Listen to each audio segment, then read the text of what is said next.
absen 27. Di sini saya akan melakukan praktikum fisika tentang kesetimbangan benda tegak dengan benda berupa benda tidak beraturan. Yang pertama, siapkan alat dahulu, yaitu gunting,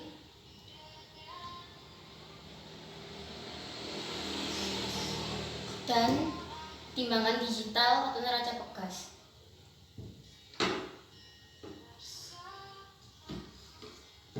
Yang kedua, siapkan bahan-bahannya berupa kertas karton,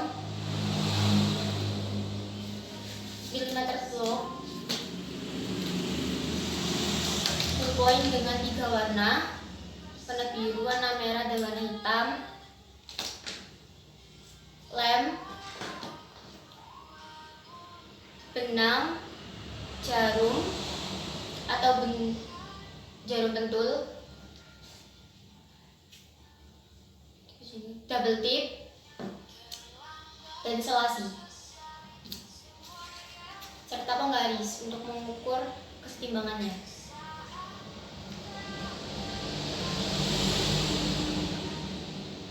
Yang pertama,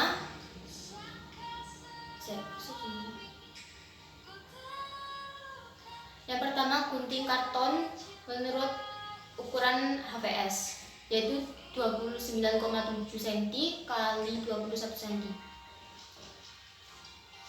Saya sudah menggunting terlebih dahulu, jadinya seperti ini.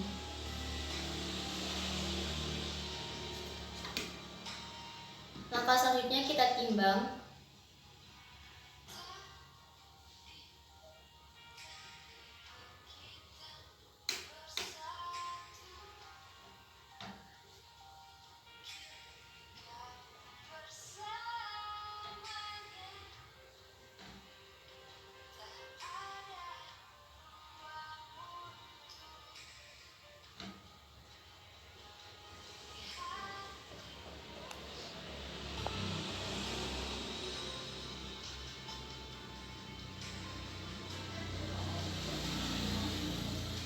Hasilnya 1,46.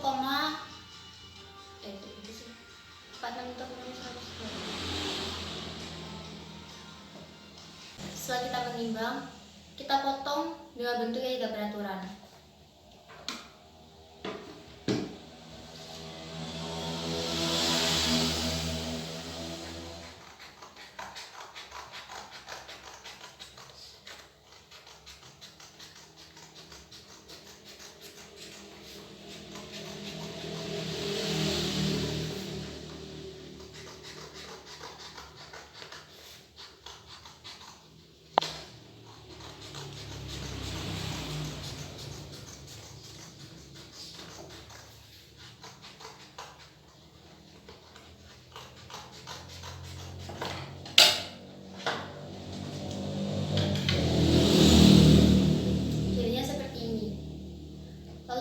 Lagi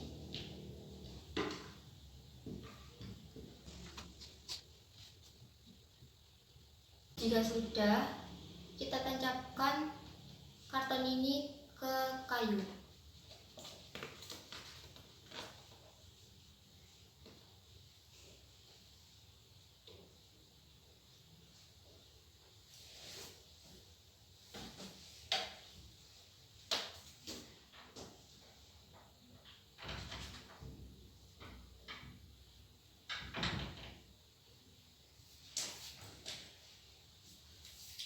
Lalu kita lihat titik sini.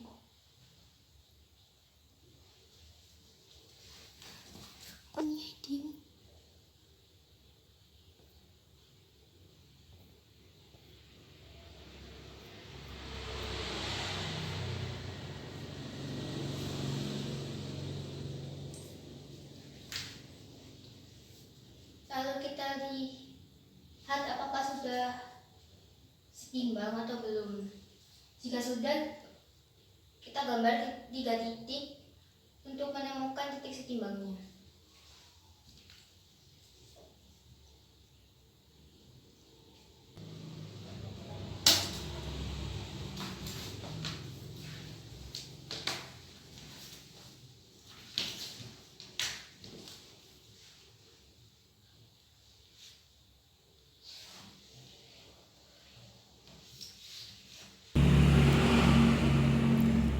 Setelah itu, kita tarik garis lurus menggunakan penggaris. Setelah selesai dihubungkan, tempel pada kertas milimeter blok.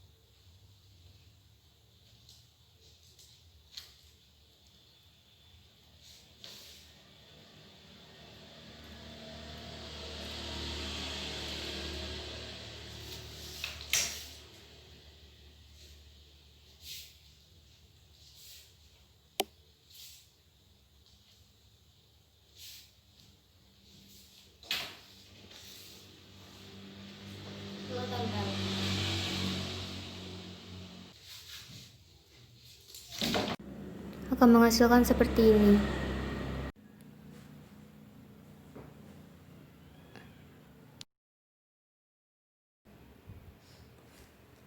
Jika sudah, akan terjadi seperti ini. Dan cari koordinatnya. Di sini saya akan menjelaskan tentang titik berat pada percobaan atau praktikum kesetimbangan benda tegar dengan benda yang tidak beraturan. Kita telah mengetahui bahwa benda terdiri dari kumpulan partikel di mana setiap partikel mengalami gaya berat. Titik berat benda ialah titik tangkap resultan gaya berat itu. Dengan kegiatan di bawah ini, kita dapat menentukan titik berat benda homogen.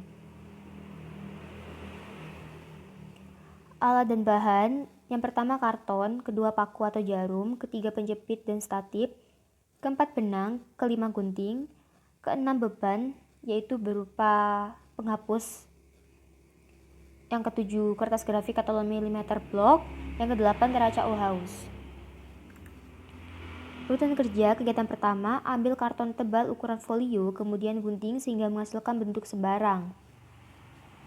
Seperti contoh gambar A.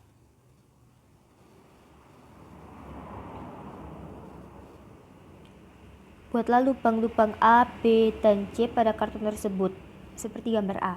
Jepitkan paku pada penjepit dan dipasang pada statip, seperti gambar B.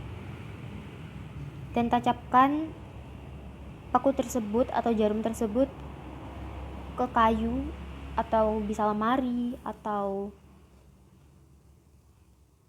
pintu. Ulangi percobaan di atas dengan menggantungkan karton pada lubang B dan ditandai dengan B1 dan lubang C ditandai dengan B2. Seperti as A ditandai dengan A1.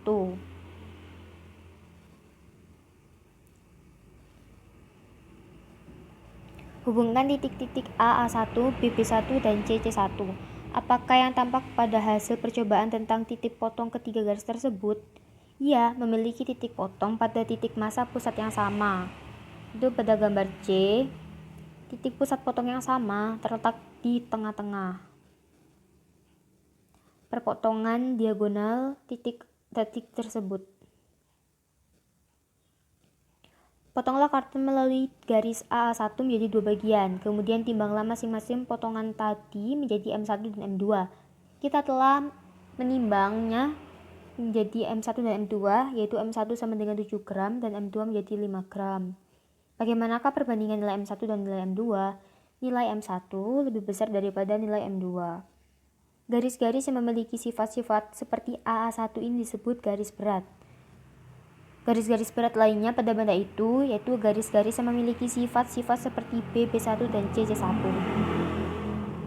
Titik berat Z terletak pada perpotongan garis-garis AA1, BB1, dan CC1. Jadi Z terletak pada perpotongan garis-garis A dengan A1, B dengan B1, dan C dengan C1. Untuk kegiatan 2, tentukan lagi titik berat masing-masing perpotongan karton dengan langkah seperti yang di atas, tandai dengan Z1 dan Z2. Seperti yang telah kita lakukan percobaan awal, kita lakukan kembali. Setelah kita dapat Z1 dan Z2 memotong garis persambungan tandai dengan titik P. Apakah yang Anda ketahui tentang titik P dan titik Z? Yaitu berimpit. Karena melalui perpotongan menghasilkan titik yang sama. Jika demikian, titik P merupakan titik pusat massa. Karena titik tersebut adalah titik tengah-tengah perpotongan diagonal antara Z1 dan Z2. Ukurlah Z1P dan Z2P. Z1P sama atau tidak sama dengan Z2P? Sama, yaitu 10,4 cm dan 10,4 cm, atau kita jadikan meter, yaitu 0,104 meter. Momen gaya W1 terhadap P yaitu torsi sama dengan W1 kita cari menggunakan M1 kali G, gravitasi kita menggunakan 9,8 untuk percobaan. Jadi massa yang kita ketahui tadi M1 sama dengan 7 dikali 9,8 menghasilkan 0,686, dikalikan P tersebut 0,104 menjadi 0,071 Newton meter. Dan W2 dilakukan yang sama menghasilkan 0,49 kali 0,104 sama dengan 0,051 Newton meter. Dari kegiatan di atas, kesimpulan apa yang dapat diambil tentang momen-momen gaya W1 dan W2 terhadap P? W1 tidak sama dengan W2. Dalam keadaan seimbang, momen gaya 1 sama dengan W1 kali Z1, momen gaya 2 sama dengan W2 kali Z2. Ini adalah percobaan yang telah saya lakukan.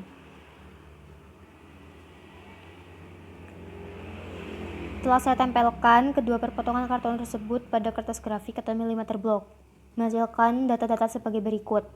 X-nya 0,095 meter, Y 0,14 meter, X1 0,09 meter, Y1 0,2 meter, X2 sama dengan 0,84 meter, Y2 sama dengan 0,082 meter, dan W1-nya 0,686 gram, W2-nya 0,49 gram, X-nya X kali W1 plus W2 sama dengan 0,095, W1 plus W2 sama dengan 1,176, menghasilkan 0,111.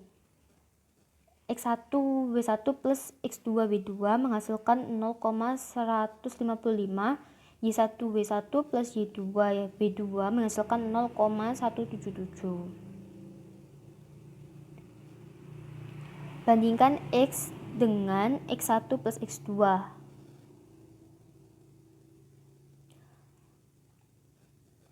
Hanya X dan X1 yang sama besarnya. Jika X1 plus X2 tidak sama besarnya dengan X. Bandingkan Y dengan Y1 plus Y2 tidak sama besar. Bandingkan X W1 plus W2 dengan X1 W1 plus X2 W2 tidak sama besar. Bandingkan Y W1 plus W2 dengan Y1 W1 plus Y2 W2 tidak sama besar. Dengan perhatikan jawaban nomor 13, 14, 15, dan 16, tuliskan rumus yang dapat dipakai untuk menentukan koordinat Z, X, Y. X-nya sama dengan sigma WX per sigma W sama dengan 0,115 per 1,176 menghasilkan 0,132 meter. Y sama dengan sigma WY per sigma W sama dengan 0,177 per 1,176 menghasilkan 0,137 meter. Jadi Z X, Y sama dengan 0,132,0,137. Itu tidak sama dengan hasil perpotongan yang saya lakukan, yaitu 0,104. Maka dari itu ada kemungkinan kesalahan terjadi pada pengukuran massa. Tugasnya, apabila berat W, bagian-bagian benda tidak diketahui, sedangkan yang diketahui ialah panjang L atau massa M atau luas A bagian-bagian benda, bagaimanakah rumus untuk menentukan koordinat titik berat Z, X, Y? Dianggap benda homogen. X sama dengan sigma WX per sigma W, kalau Y sama dengan sigma WY per sigma W. W-nya dapat diganti L atau M atau A. X sama dengan sigma LX per sigma L, Y sama dengan sigma LY per sigma L. X sama dengan sigma AX per sigma A, Y sama dengan sigma AY per sigma A. X sama dengan sigma MX per sigma M, Y sama dengan sigma MY per sigma M. Diskusikan soal berikut. Sebuah karton homogen mempunyai bentuk seperti gambar di bawah. Tentukan titik berat Z tersebut dengan A. Menentukan perbandingan Z1, Z2, dan Z2, Z terhadap perbandingan M1 dan M2. B. Rumus titik berat dengan pemakaian koordinat tersebut. Untuk A, menggunakan luas benda 1, yaitu 5 cm x 6 cm, jadi hasilkan 30 cm persegi. X-nya 0,5 atau setengah dari 1 cm kali 5 cm menjadi 2,5. Lalu 0,5 cm kali 10 cm menjadi 5.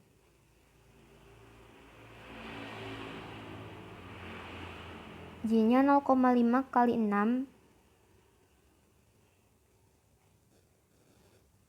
plus 1 yang X di bawah jadi 4.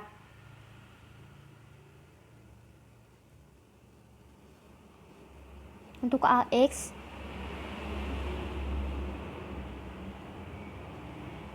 luasnya adalah 30 kali X-nya 2,5 jadi 75. Dengan AY, A-nya 30 kali Y-nya 4 sama dengan 120. Untuk yang B, 10 itu berasal dari 5 cm milik lebar persegi panjang. Yang pertama dikali 1 cm milik persegi panjang kedua, jadikan 10. X-nya 0,5 dari setengahnya dari persegi panjang yang kedua kali 10 sama dengan 5. Untuk Y 0,5 kali 1 sama dengan 0,5. AX, A-nya 10, X-nya 5 sama dengan 50. AY, A-nya 10 kali Y-nya 0,5 jadi 5.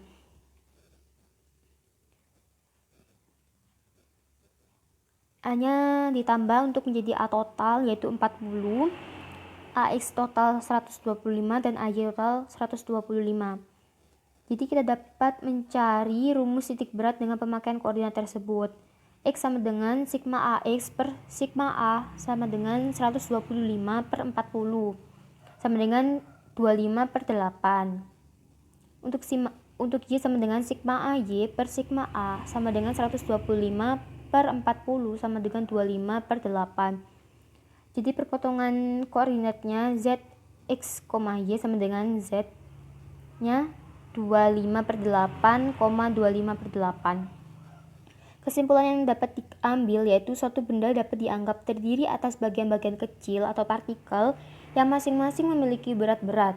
Berat benda adalah resultan dari semua gaya gravitasi yang dialami oleh partikel-partikel penyusun benda itu. Resultan gaya berat partikel penyusun benda berada pada titik yang disebut titik tangkap gaya berat atau titik berat atau titik massa itu Z atau P. 3. Kesalahan terjadi pada massa karena kurang akuratnya timbangan atau neraca yang digunakan. Yang keempat, kesalahan terjadi karena kemungkinan dalam menarik garis lurus terhadap titik berat yang kurang akurasi. Sekian dari saya. Wassalamualaikum warahmatullahi wabarakatuh.